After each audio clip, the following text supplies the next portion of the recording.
test it. It should be loud enough, but test it. Can you hear me? Can people hear me? You can hear me. There we go. Is that better?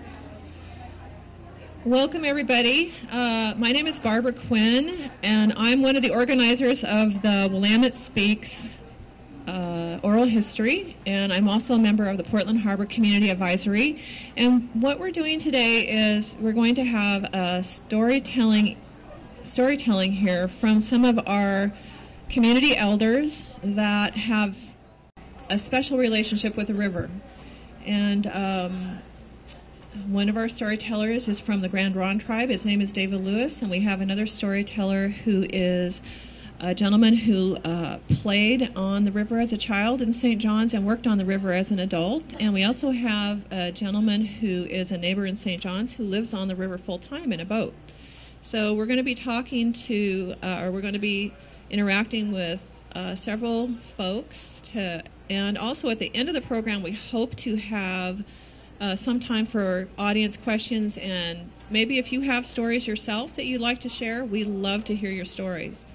So welcome, and we're going to start off the presentation with an invocation by Reverend Kathy Hume, just to kind of center ourselves and start thinking a little bit more about what the river means.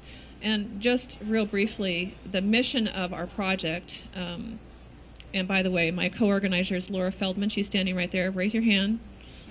The mission of our project is to look at the river. I'm part of the Superfund Advisory, to look at the river as something beyond just a waste stream. We're looking at the river, its history, what it means as the commons to the whole entire community, not just the industry that line it. And what we're trying to do is recapture an understanding of the river from other viewpoints, from a spiritual viewpoint, from the regular working person's viewpoint. What was it like to be on the Willamette over time, and what does the Willamette mean to us as a community? That's what we're trying to capture here. So I'm going to have Laura introduce Reverend Kathy Hume, and as I say, welcome everybody. Hi, I also want to add that we are collecting stories. So if you have a story you want to have recorded, talk to us. We'll make a time. We'll set up a time and we will record your story. We're hoping ultimately to get them to the Oregon Historical Society, St. John's Heritage Society, and also some video online as well. So we want to share these stories. So if you're interested, please let us know. We have a Willamette Speaks at gmail.com address. We also have a Facebook page, and I encourage people to go on there and share some stories as well. Thus far, I'm pretty much the only one sharing my stories, and I'd love to hear your stories. So this is an event about place, about story, restoring the river, and the watershed is how we can move into a sane 21st century, a healthy, sustainable community. And story is really important. The old story of the river is one of being the most polluted rivers in North America. That's a story that needs to change. And so hopefully we're going to move forward with a story of a vibrant, healthy river that sustains us and which we sustain too, a reciprocal relationship. We need to learn to become stewards as well. So that's the talk. I also want to mention that we have some note cards here and pens if you want to take notes. Honoring Our Rivers Anthology, Children's Anthology. Anna is here from Honoring Our Rivers. Please take a look at that anthology. It's beautiful, and she's got some to sell, suggested donations. So Anna, do you want to raise your hand? It's an amazing book. So without further ado, I'm going to introduce Kathy Hume. She is an interfaith minister, earth steward, spiritual healer, and Oregon wedding officiant. She was ordained through a wonderful community called People of the Heart in June of 2007. Welcome, Kathy.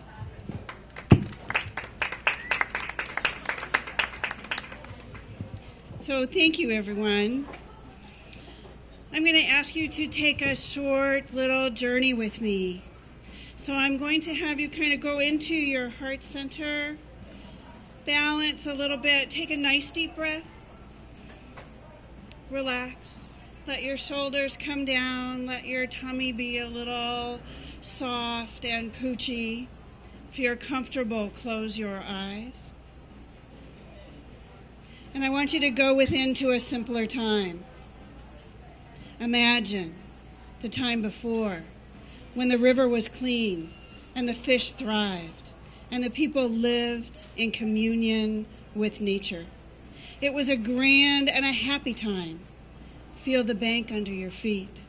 Smell the clean and the fresh air. Taking another deep breath.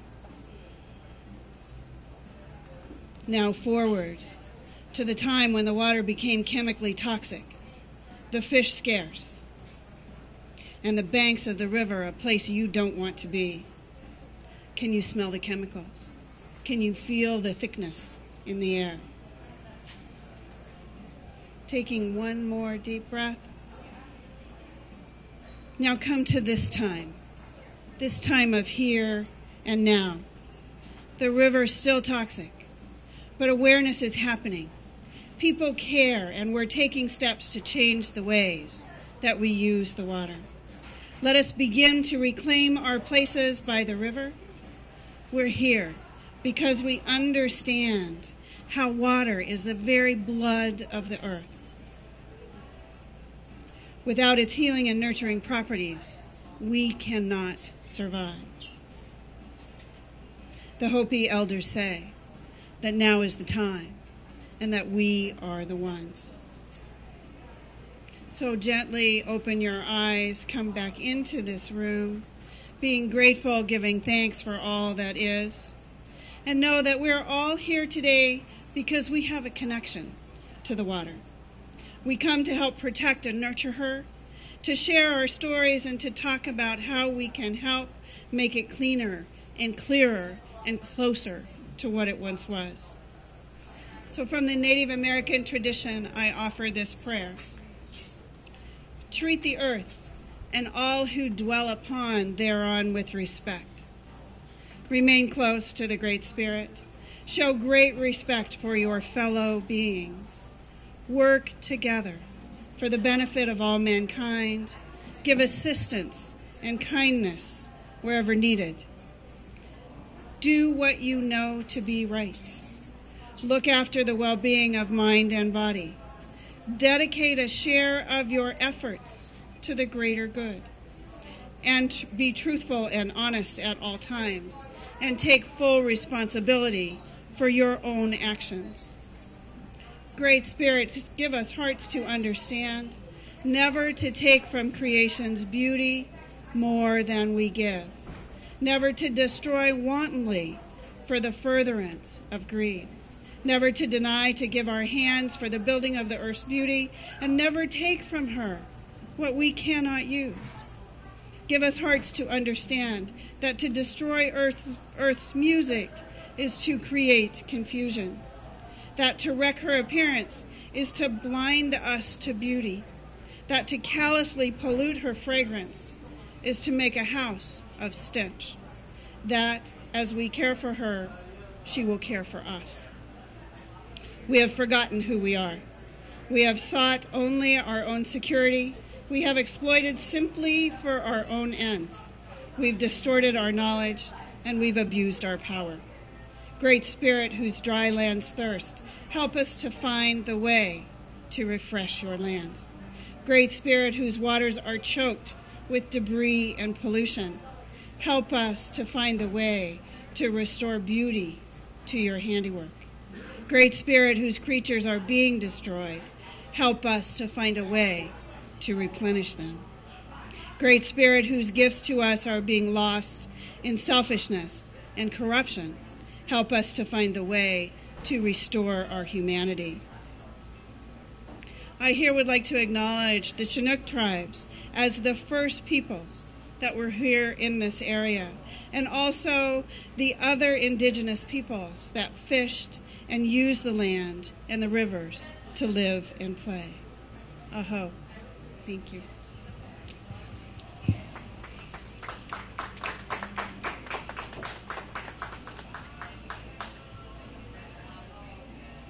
So I would now like to introduce David Lewis. He is a tribal member of the Confederated Tribes of Grand Ronde and its historian. He is also the chair of the Oregon Heritage Commission, part of the State Parks and Recreation Department. David has a PhD in anthropology from the University of Oregon. Welcome, David. Hi. How you doing? Go Ducks, right? Thanks for having us, or me here today. I was very happy to be here. Can you hear me? Sometimes you have to get really close to these mics to really hear me. So, I'm travel historian with Grand Ronde. I'm also the manager of the Exhibits and Archives program, which is part of our new museum, the Chichalu Tribal Museum and Cultural Center.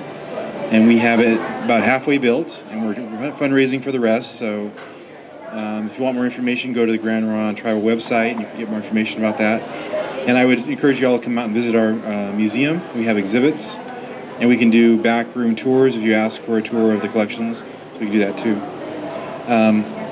But I guess I'm here to talk about the Willamette. So the tribes have a long relationship with the Willamette and with all the rivers in the area. I mean, we are essentially river peoples.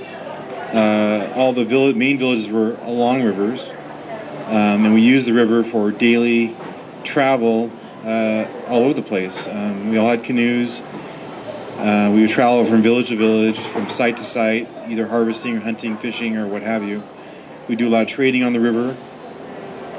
So people upstream or downstream that had more of one product would trade with other people that were near the falls for other product, so that people at the Willamette Falls that had lots of salmon that they had wind dried and had stored, they would trade for camas or wapato or other kinds of resources from down the valley. And so there's a lot of interaction. People had lots of interaction and using the rivers mainly for their highways. We're actually using that phrase a lot around the tribe, that the rivers are river highways for us. They were the original highways for the area, and our boats were the original cars for the area. So we had river boats, canoes, like slow river canoes, and we had fast river canoes. We had canoes that go out into the ocean and hunt whales. We had canoes for paddling around marshes. We had all kinds of different styles of canoes people did things with. The rivers were a lot different back then. The Willamette River was much slower. It was more meandering through the valley. There were more marshes, more wetlands. So the whole environment as the Willamette Valley is so much more different than it was 160 years ago. And back then, there was a lot more food in the river. You could actually harvest camas and other products from the river itself, and feed yourself from the river, from the fish in the river. Nowadays, that's sort of discouraged because the river is very polluted. We did a little informal study of particulates in the river from above Eugene to Kelly Point Park here, and found out as you get closer to Portland, as you can imagine, it gets much dirtier. And then after Oregon City, it's so dirty, I discourage anybody from eating from the river at all, because the fish are very polluted. And this all needs to be cleaned up. I mean, if you're going to continue to live with the Willamette River in a sustainable way, and you want to have clean rivers, you want to have this the imagined, pristine landscape that you want to live within, that all has to be cleaned up somehow. You need to find different ways of doing industry, different ways of using the land and its resources that is not destructive, that is not continually destructive and adds, heavy metals and other things into the environment. And I feel sometimes, my personal feelings are that sometimes Oregon has so much in the way of natural beauty and clean water that we give that away too fast in the name of development.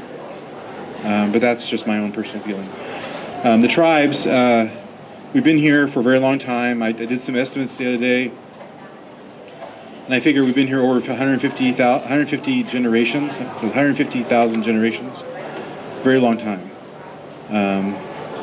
That's interesting enough. I was talking to some pioneer families the other day, and they said, "Well, we've been here 7 generations." And I'm like, "Okay, you're sort of like newcomers. You're new people. We've been here a very long time. The tribes have been around a long time. Learned how to use the environment, learned how to live with the environment,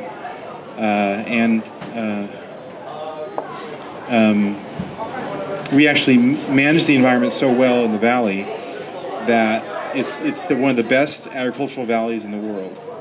Anywhere in the world you go, the Willamette Valley is really high up on that list, mainly because the tribes, the way they used it. They set fire to it, they managed it, they gathered plants from it in a certain way, and they didn't destroy it. What they created was a much richer environment, and so when settlers came here, they saw this amazing landscape the tribes had created.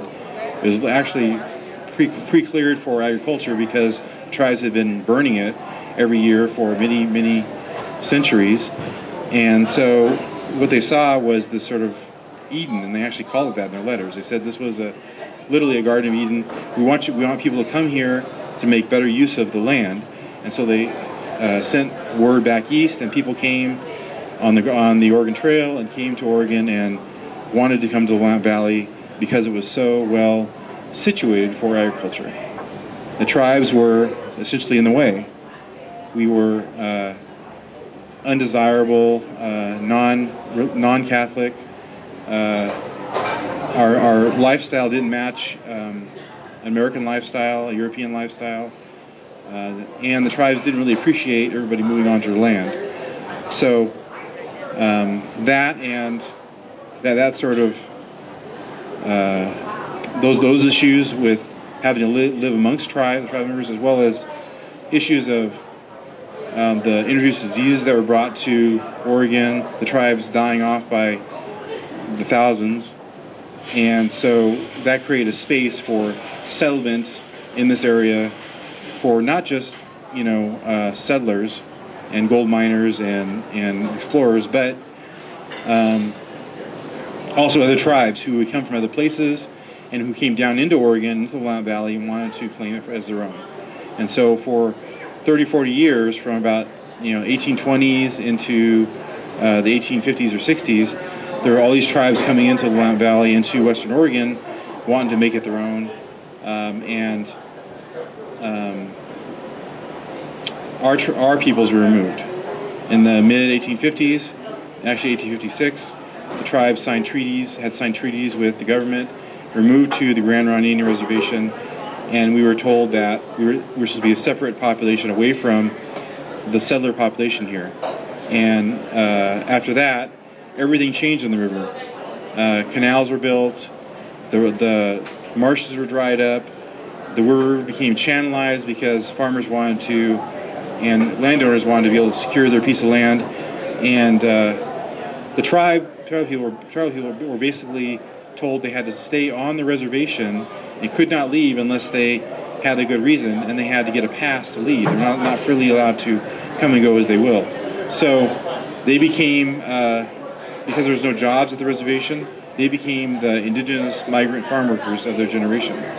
And so for 100 years, from the 1850s to the 1950s, tribal people would leave the reservations and go into the Willamette Valley and harvest the crops on their former traditional lands, and then they would go back to the reservation with the few dollars they made and live the rest of the year on what they could gather from the forest or what they could grow on a few plots of land. And so it was a very rough time period for us. There was a huge cultural changes that happened, and we kept on losing population. I mean, removal to the reservations didn't actually solve the problems. We were still dying from diseases, and the government didn't really want to pay for our upkeep, for food, for medicines, and so we had to basically make do with what we had. And for 100 years, we had declines in populations until sometime in the mid-20th century, people began leaving the reservation and finding work for themselves, finding a way to live their own lives in the United States without the federal government managing them. And so that became termination.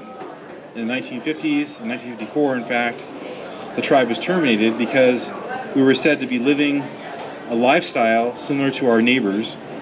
It was helped a lot by federal administration, by the fact we had federal trust lands, we didn't pay taxes, and that was the trade-off for ceding away some 14 million acres to the government in our treaties. But at that time period, we looked like we were doing okay, so the government decided to terminate us and give the land back to logging companies and other people who could make better use of it. And so we were terminated, released. Everybody at Grand Ronde received $35 for their piece of the reservation, and we were told to basically leave. Those that did have the resources, that did have a little bit of money, were able to buy their land, the land that had been allotted 50 years earlier. So a few people kept their land. Most people did not. Most people had to leave and moved to places like Portland or Salem or Eugene or someplace.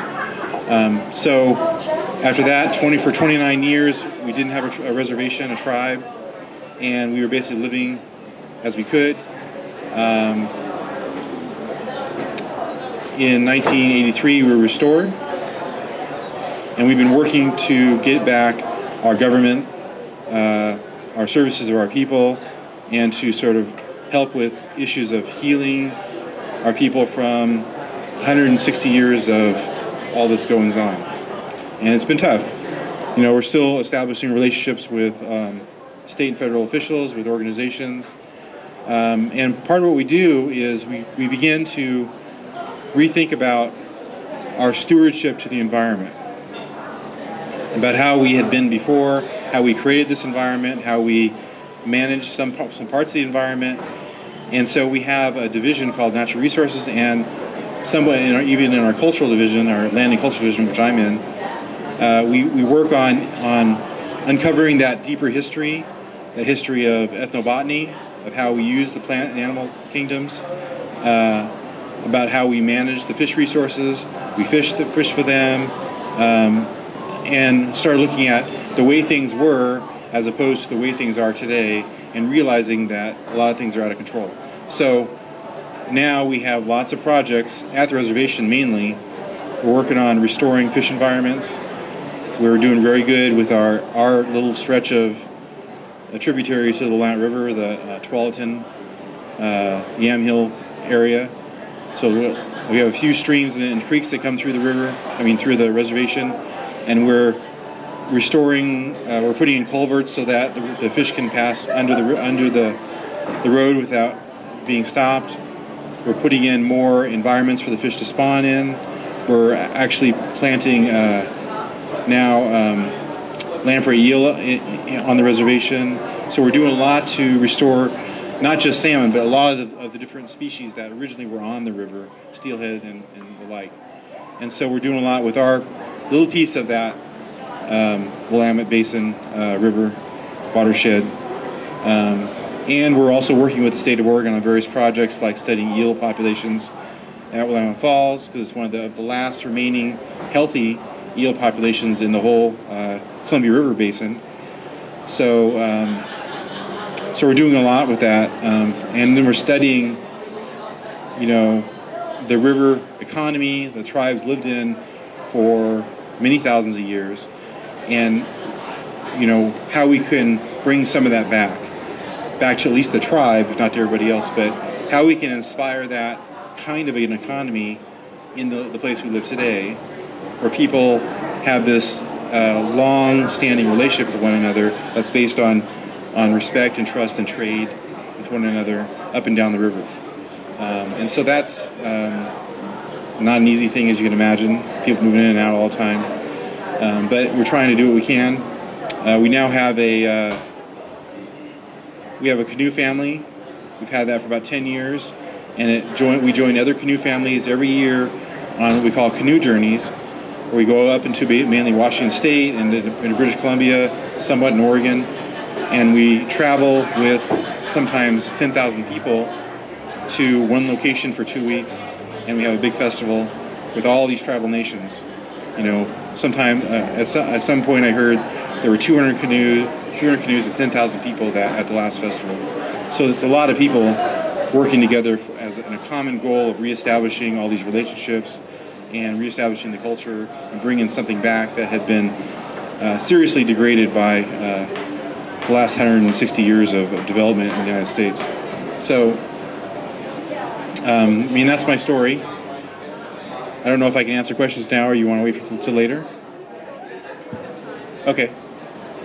I read an article in the paper about, are you helping to restore streams from like the ocean in your area to create better habitat for wildlife to come, fish to come into through the stream into your reservation? Tuesday I read a story about that recently in the paper. So she's asking, are we helping restore streams that come in from the ocean into the reservation? Yeah. Okay, most of our reservation doesn't have a direct connection to the ocean. We're basically on the eastern slopes of the Coast Range.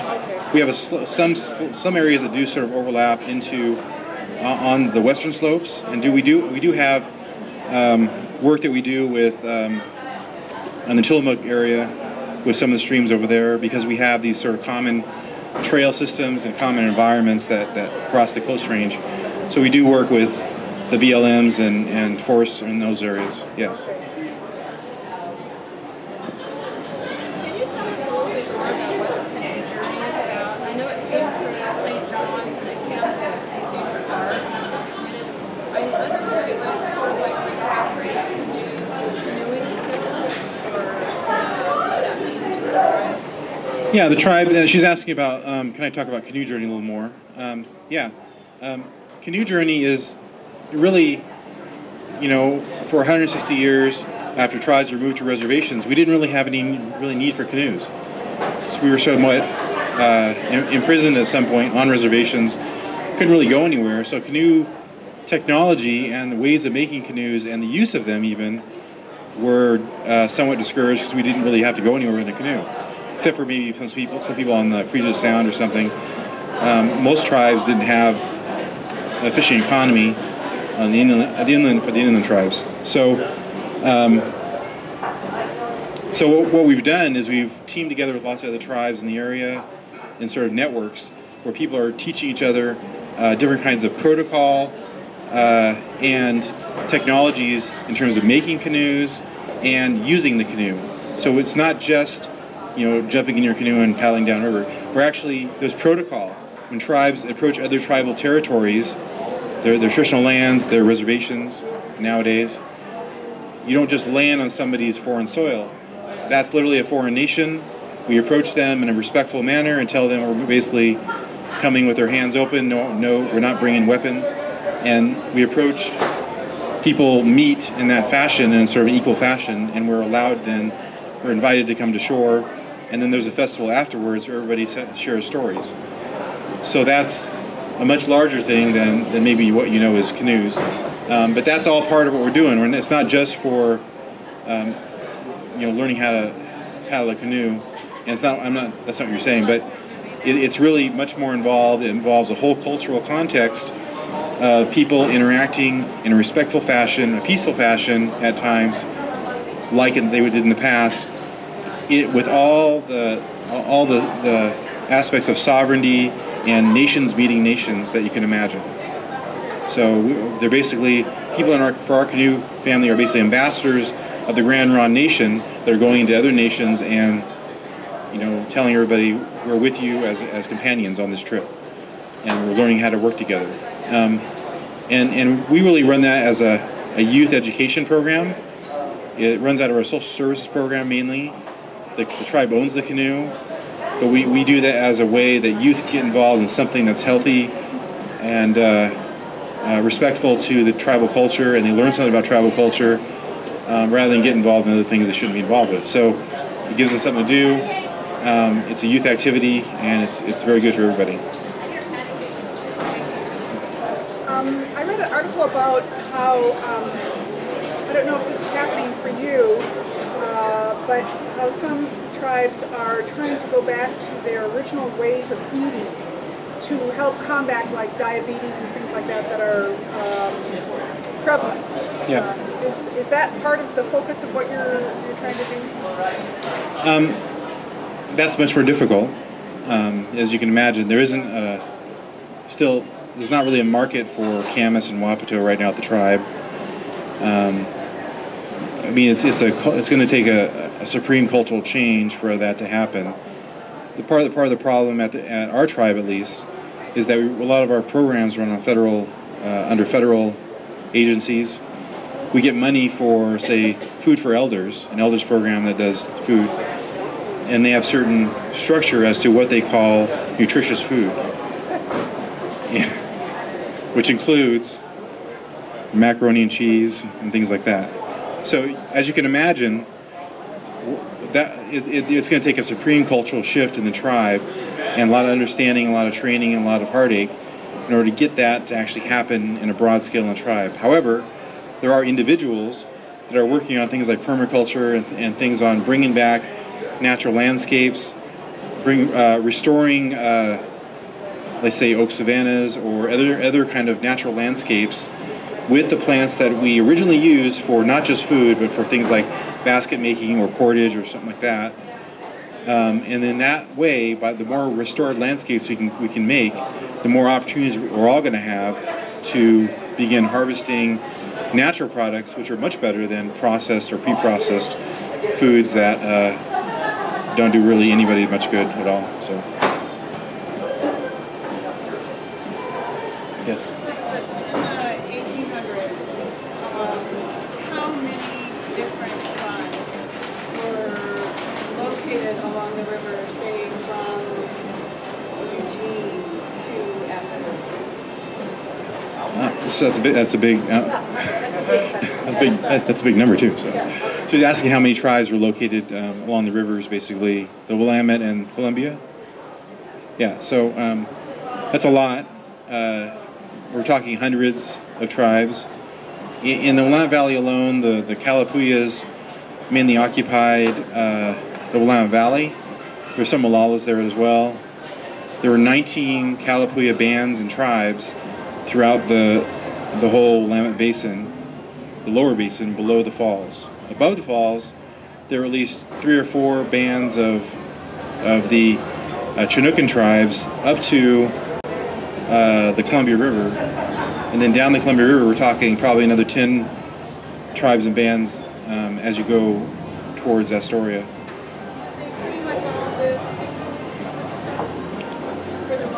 I think pretty much, and those tribes, they had intermarriages and relationships with each other where that sort of promised at least the next generation of peace and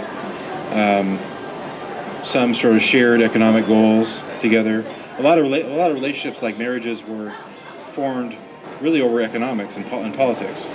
It was like, we can marry our sisters and daughters off to this tribal chief's son over here, and we'll have good relations together for the next generation. And we can share resources and things like that, or we'll at least have better prices, for those things. So, but I mean, so a lot of it is that. When you get more expanded to the more expanded region, you start to see some jealousy outside of the main river basins.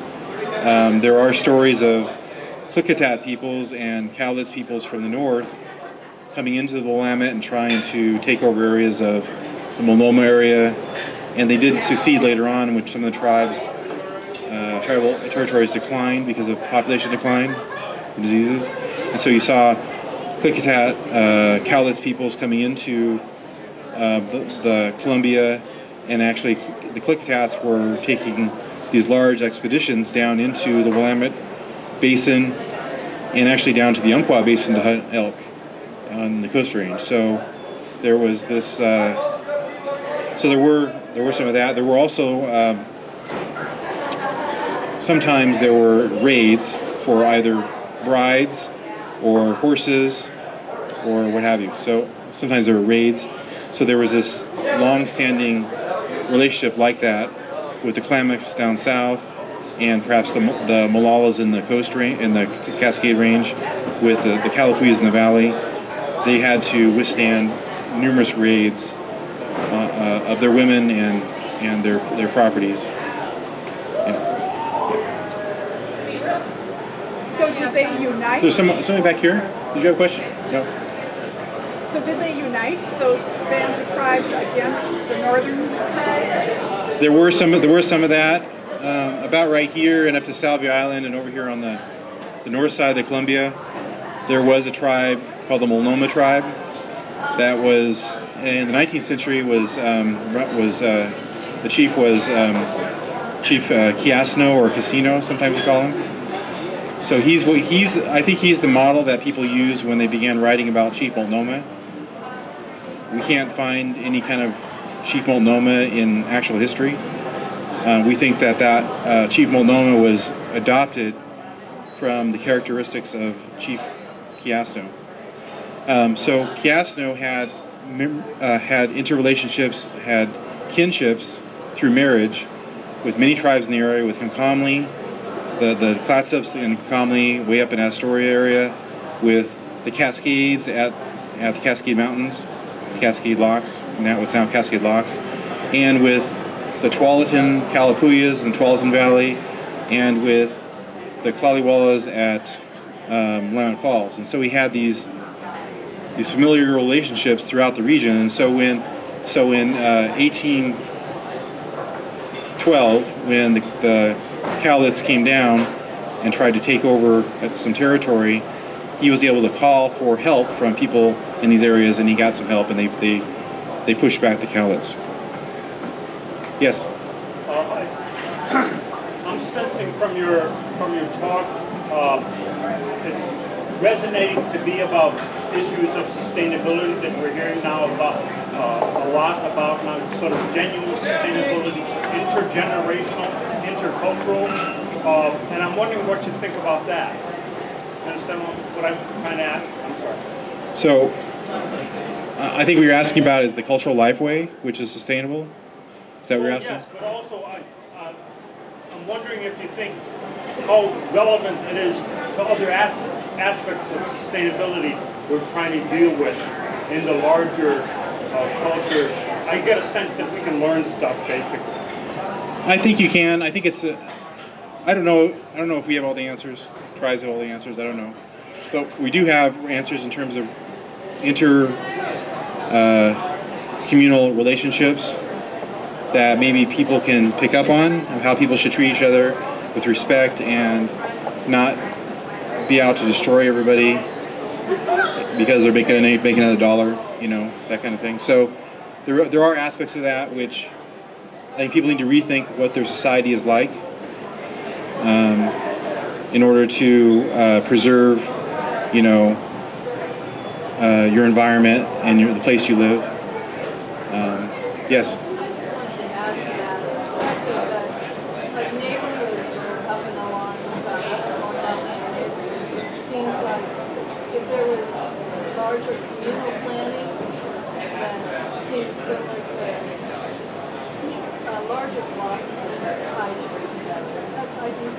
Yeah, so I can see some value in, you had a broad sort of citywide discussion about what you want to happen here, as opposed to just planning within your community. I'm not sure what you do, but I'm just saying.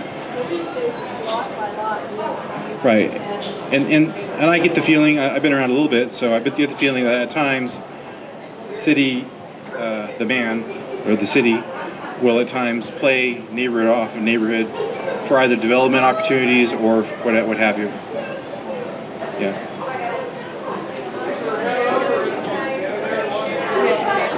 Thank you. Thank you, David. Thank you very much. That was very informative. Our next speaker is Ray Gameri, and he grew up in St. John's playing on the log rafts. Most of his working life was on the riverfront, most of his life was on the Willamette River, and he worked at Interstate Terminals, which is a part of Albers Mill docks in Northwest Portland. Later, he became the logistics manager for Omark Industries and was executive director for a grain transportation firm. So I'd like you all to welcome Ray Gameri.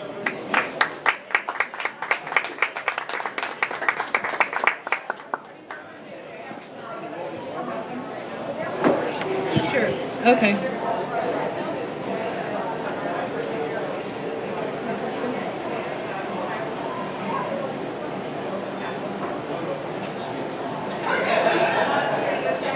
Do you want the stand roll, or do you want to hold them? Okay. All right.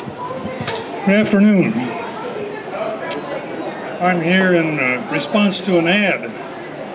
I saw this circular that says they were looking for people that could talk about old days on the river. And I thought, well, that's me. I'm pretty old and I've been around quite a while. I like history, and I like to share history. Matter of fact, friends and relatives say I'll share it with anybody who will listen. So I go back quite a ways, and a little closer. Just to show you how far back I go, I have an opportunity. This has nothing to do with the river, but it's a picture, and I'll pass it around, of the old Peninsula Grade School. Wow, that's great. That's the one. It's probably one of the best schools in town before it burned in 1939. At which time they remodeled it.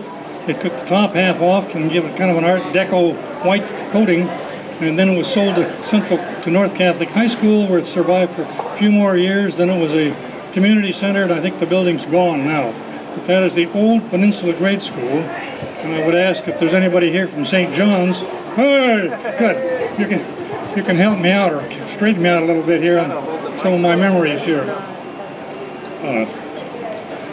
I'm a Portland native. I grew up in St. John's, and I'm going to take you back through about 4 decades of life on the river, which included a lot of my activities. Now, it's not a biography, but it just seemed like I did a lot of the things that involved the river. Starting with, do we have a map here? Yes.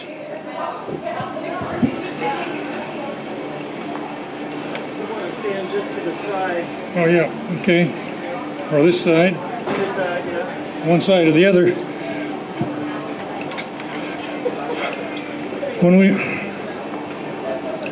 When we were very young boys, we grew up by Peninsula District, which is out by, it's east of Columbia Park, if you don't know, or it's out by the University of Portland, if that helps you out, where you non-St. John's residents to get some idea where we are. And when we were very young, we would go down to Mock's Bottom. Mock's Bottom is right here. And we'd go down that cliff. And it's a steep cliff. And in those days, it was covered with blackberry vines, Scotch broom, and the bane of all young kids' existence, poison oak. So it was not an easy trek to get down to the bottom, and when you got down at the bottom, Mock's Bottom was really not that much. I suppose you could mostly call it like a swamp. It's a backwater area of Swan Island. Fresh water doesn't come in there, and as the water piles up there, it gets brackish and stagnant, so there wasn't much in there, except when you're 9 and 10-year-old boys, you're looking for any kind of mischief you can find. But we couldn't find much there. And the water was so brackish that even carp couldn't survive. Once in a while I saw a dead bullhead or maybe a small catfish, but it was just not much. What year? You would ask that. We're talking now, we're going back decades. I'll help you out here. We're going back decades with this. I'm talking about before Desert Storm, before Vietnam, before Korea. We're back before World War II. This is in the late 30s, what I'm talking about. Swan Island was never really a complete island. There's a causeway, what does it show here, that goes to here, and Swan, this is closed off. It doesn't go all the way through, and that's where that Mock's Bottom was. Mock Crest is up this along Willamette Boulevard. There's some nice homes up there. Was the airport there at the time? I'm getting to that. All right. When we got wheels, we got bigger and we got bicycles. We could ride from our place, where are we up here, on down to Going, down Greeley. And Greeley is a steep hill. And back in those days, bicycles had one speed. You didn't have all the gears. And I don't know if anybody ever remembers a thing called coaster brakes. This is where you pushed back on the pedal. You didn't have the 4 grips. We would go like thunder down Greeley. If you're familiar with Greeley now, you know it's pretty steep. It's a wonder we didn't get killed going down there. But we got down there to Swan Island. Somewhere there's a picture of Swan Island. There you go. There we are. Let's see if I can orient myself. Yeah, here's Mock's Bottom over here. Right along in here. Well, we would ride and come down and go down this hill here, Greeley, which is where St. Kaiser Hospital is now. Steep. And we'd go down there on these coaster brakes. If you wanted some idea what it was like, think of going down there on a modern bicycle at the lowest speed with only a brake on the back. So down we went down there. There was not much of anything on Swan Island at that time. Swan Island, for as long back as I can remember, was never an island. It was always kind of a peninsula. And this is the Blackwater back here. There was an airport there, but it was doing very little business. We went down there hoping to see planes, but at that time the airport was being phased out because it was not very good. The planes were getting bigger, and this was kind of down in the basin. Have any of you been flown in and out of San Diego lately? You know what that's like? Well, it's the same thing. You come in about this much above the building and you go down, and when you fly out, you hope you make it. Well, that's what Swan Island was like. And there were very few planes there. There wasn't much of anything there, as a matter of fact, except there were log rafts out here. All kinds of them. And you want to hear a story about how foolish some young kids can be? We would go down there and go out on those log rafts, and it was particularly exciting when the fleet came in, the Rose City fleet, because you had some big ships in. You had full-size cruisers and destroyers, and we thought it was just really fun to ride the wake when those log rafts went up and down. Now you can imagine what happened if we ever would have fallen off. For one thing, there'd be no way out, and if you happened to get in between those logs, our parents didn't know what we were doing, and it's just as well. So we would ride our bikes down there and look for mischief or see what was going on, but there were very, very few planes. At that time, they were in the process of building what they called the Portland International Airport out in the northeast end of town, which is where the present airport is. But it was an airport, and of course now this is all filled in. Let's see. Well, what Mock's Bottom is what we would call now wetlands or a nature reserve or something, but really it wasn't much of a place to play or much good for much of anything. Did you ever see swans down there? No, I don't know. Hardly. We on those old bikes they had what they call balloon tires. Anybody know remember what those were? Yeah. Tires with inner tubes. Yeah. You don't see those anymore with coaster brakes. Later on, Swan Island, there was a Marine Corps Reserve placed in here, late 40s, 50s. The Marine Reserve was there, and that Marine Reserve was one of the first units called to Korea. So you hear fellows talk about the Chosin Reservoir in Korea. Portland guys were in that Marine Reserve. I was in it briefly, but I got out before I got sent over there. That's another story. But okay, we'll go to the next slide.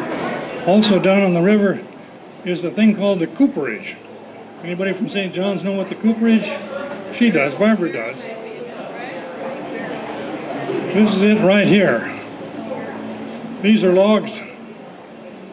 Cooperage made barrels. I'm not quite sure what they did with those barrels. I think originally they used to put flour in them. But they made barrels, but they made them from scratch. They hauled these logs up out of the river, and it was a regular mill. And they cut the logs down to size. And in my earlier years when I didn't know what I was doing, I got a job there. I worked there for a few months, and there was different parts of the cooperage. I don't know. There was the mill here. Then they also made shakes and shingles right in this part back here. And then they had a thing called the sawdust plant, which is where I first worked, the sawdust plant. Nice. It was a great job. Union wages. I'm just a kid of 19 making good money for doing next to nothing, just watching the sawdust pile up. The mill had vacuums that sucked all this sawdust into a place where they went through a shaker system where they separated the chips from the dust, and then they sold it. And that was back when the people were still heating with sawdust. But eventually they closed the sawdust plant down and moved me down to the shingle and shake part, which wasn't bad. Same thing, nice warm job close to home. I lived up there. And that lasted for a little while. Then they moved me down to the actual mill. That's another story. Anybody here ever work in a sawmill? You're all here. Okay. Oh, you did. You know what I'm talking about. All right. I was put behind a saw about this big. And what I found out later was called the tail end sawyer, if you know this thing. Sawyer's the guy that runs the saw. The tail end guy is the guy that catches the big chunks of wood as they come off the saw. But after being there for a while and seeing all these guys going around like this, I decided I wanted to get out of there while I still had all my working parts. So anyhow, that's the cooperage, long gone. And it was down below on the river, of course,